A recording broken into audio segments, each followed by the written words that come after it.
A woman named Roxana Rodriguez marked 8 years as Spirit airline flight attended on Friday. By Saturday morning at 1:16 a.m., she got an email from her CEO telling her the airline was gone. She posted on Facebook, "Today is heavy. Across the Atlantic, nearly 150 people are trapped on a Dutch cruise ship that no country will dock because these three passengers are dead from a virus with up to 50% fatality rate. And in China, the city makes 70% of the world exported fireworks. 26 people are dead and 61 injured after an explosion flying an entire factory compound." All this on Voices with Anissa Qalbi. If you haven't subscribed, click the notification bell. Go ahead and do so and subscribe to our channel as we dive into these stories today, domestically and internationally. Starting off in Luoyang, Hunan Province, China, Monday, May 4th at 4:14 in the afternoon, a massive explosion ripped through the Hussein fireworks manufacturer and display company. Buildings were flattened, trees were uprooted, and shockwaves. A human satellite TV reporter at the scene said the area had been, according to report from Reuters, razed to the ground. Strong smell of gunpowder hanging in the air. 26 people were killed, 61 others were injured. More than 1,500 firefighters, rescue, medical personnel, and police officers were deployed. 18 drones and several robots were sent into the search for survivors and control hazards.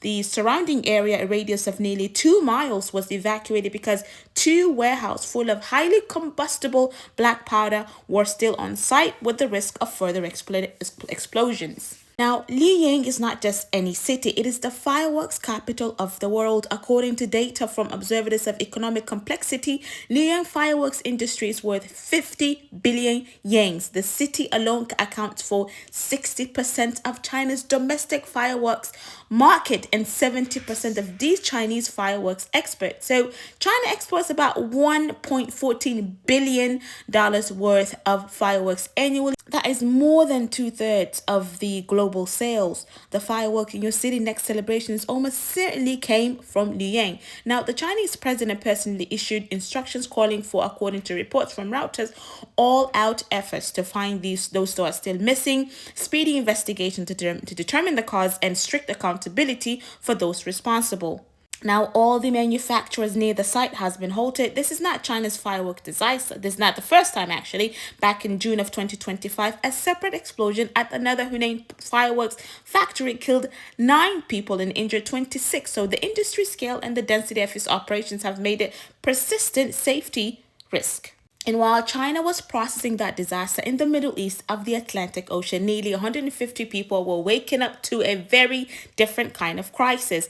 The MV Hondius is a Dutch expedition cruise ship operated by the Oceanwide Expeditions based in the Netherlands. It is currently anchored off the coast of Cape Verde, the island nation in the Atlantic Ocean of the coast of Senegal. So 3 passengers have died, 3 others are sick, presenting with high fever and gastrointestinal symptoms. So the Cape Verde has refused to let the ship dock. Now, because of what the World Health Organization confirmed today, the virus is believed to be responsible is a variant of the hantavirus, okay? Specifically suspected to be the Andes strain. Here's why that matters and why we should be paying close attention. Now, the hantavirus is found in Americas, have fatality rate up to 50% according to WHO, and the Andes variant, found mostly in South America, is one of the only hantavirus strains known to transmit from human to human, not just from rodents to humans, so human to human. So the WHO is working to evacuate 2 sick passengers from the ship.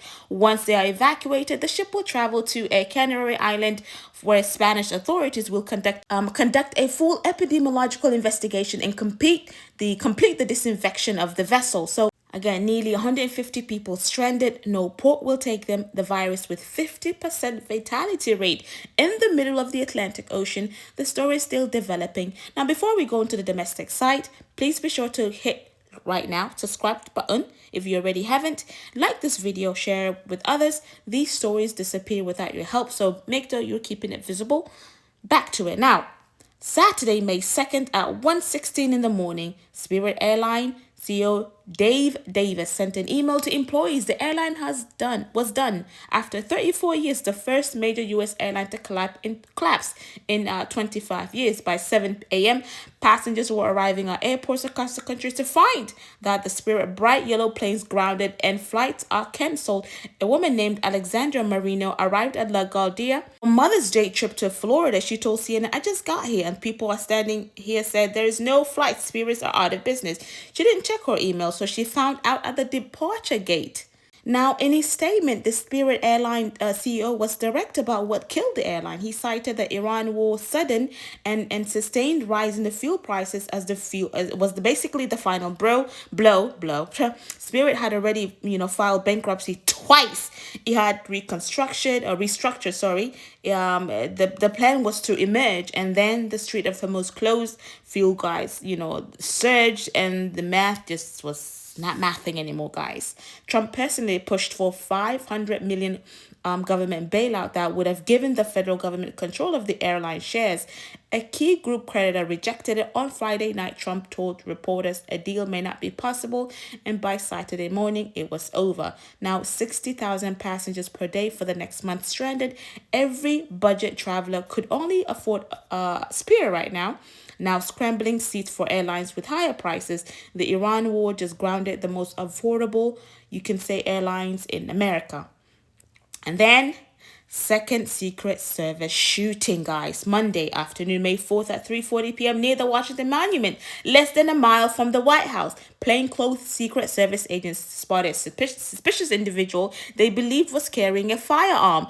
When uniformed police officers approached the 45-year-old Michael Marks of Texas, he ran, fired at the officers. They returned fire. Marks was shot multiple times in the back and leg, transferred to a hospital. His injuries were not life-threatening. He's suspected to be charged with multiple offenses as early as today, possibly, which is Tuesday. So he's believed just to be a tourist. There was a tourist that was actually grazed by the bullet. He should be fine.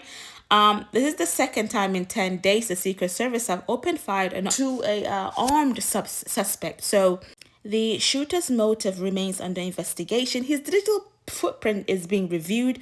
Phones and things that have warrants are being sent out. So 2 armed incidents, 10 days within a mile of the White House. The pattern is confirmed. It is not being explained.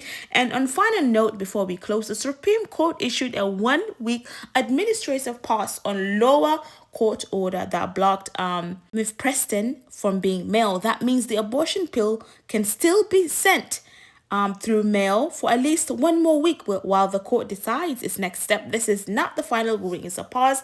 The fight for this pill it's going to continue. Until next time, I leave you in the care of Allah subhanahu wa ta'ala. Assalamu alaikum wa rahmatullahi wa barakatuh. Be sure to share this episode, drop a comment, tell me what story you're carrying with you today. Subscribe if you have not already. We are here at least 2 or 3 times a week. It could be an episode like this, or it could be a live session. Do not miss out. Bye.